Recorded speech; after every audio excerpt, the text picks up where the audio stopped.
Welcome to the Week 1 edition of the Weekly Supplement, from our studio in downtown Tottenham. This week features the Red Dogs versus the Blue Jays and the Lucky Stiffs versus the Hot Woodies. We also have the Dusty Cleats versus the Rusty Rebels and the Torn Ligaments against the Dodge City Rounders. I'm Hawkeye the Sports Guy, and it's good to be back and finally reporting on actual games. And I am a Happy O'Day, and I am thrilled for the chance to report on meaningful baseball. But until I get that job, I will continue to work here, week after God-forsaken week. I don't know how you manage to stay so chipper. Well, I would just like to remind everyone that this show is about reporting games and not about comedy or embarrassing anyone. So we are not to be funny then? No, sir. Well, you should be in your element then. Well, the early game on Wednesday saw one of the week's best matches when the Blue Jays and Red Dogs hooked up. There were a few stars in this one, with Doris and Rod both having perfect nights at the plate. The Red Dogs were shut out for the first 4 innings but then exploded for 5 in a bat around 5th. That made it a 7-5 game at that point in favor of the Blue Jays. The Jays would maintain that margin with a 10-8 final. Lynn Forrester led the way with 3 runs scored out of the leadoff spot. In the late game on Wednesday, the Hot Tub Woodies played host to the Lucky Stiffs. The Woodies were spectacular hosts. Clearly they knew that the Stiffs were under the weather that night and allowed them to simply take first base freely. Now that's good sportsmanship. The final score was 32-10 in favor of the Stiffs. The Stiffs were fortunate to hang on despite being outscored 6-4 over the final 2 innings. You dodged a bullet there, Clayton. The Big One and Paul Coolhouse, who is in dire need of nickname, were both perfect on the night. Interestingly, the Woodies had 4 players with perfect nights. Phil, Andre, Art and Doug never made outs. Good job. Moving to Thursday, the early game featured the Dusty Cleats on the road to the Rusty Rebels.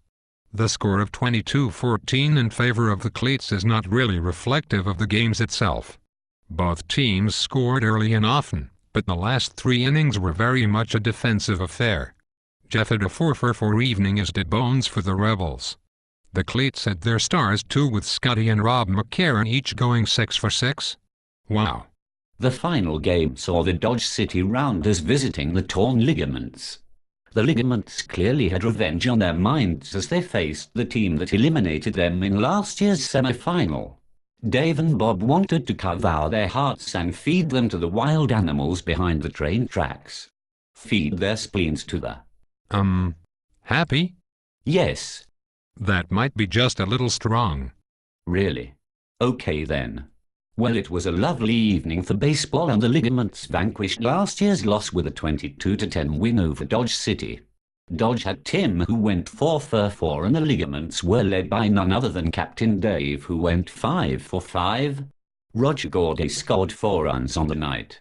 Well, it was short week with only 4 games played. Next week's show will have a lot more to talk about. It will be riveting, I'm sure. Hurtful as usual. Thanks. So the Woodies got off to a rocky start. Don't worry about them, they have lots of heart. The Stiffs seem to have started with magic sticks. It looks like Jens is up to his old tricks. Are the Blue Jays ready to dominate again? It seems like all they do is win. The Red Dogs were close and Doris isn't hurt. It's still early and he soaks his elbow in yogurt.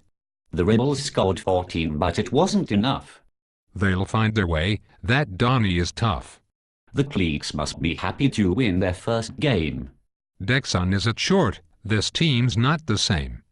Tough night for the Rounders as they got harpooned. Too bad for Jason. Hope he gets back playing soon. The Ligaments had it on a glorious night. Thanks to instant replay and strong voters' rights. I am Hawkeye the Sports Guy. Signing off and wishing you a great first week of the baseball season. And I'm a tortured soul. Help me, please.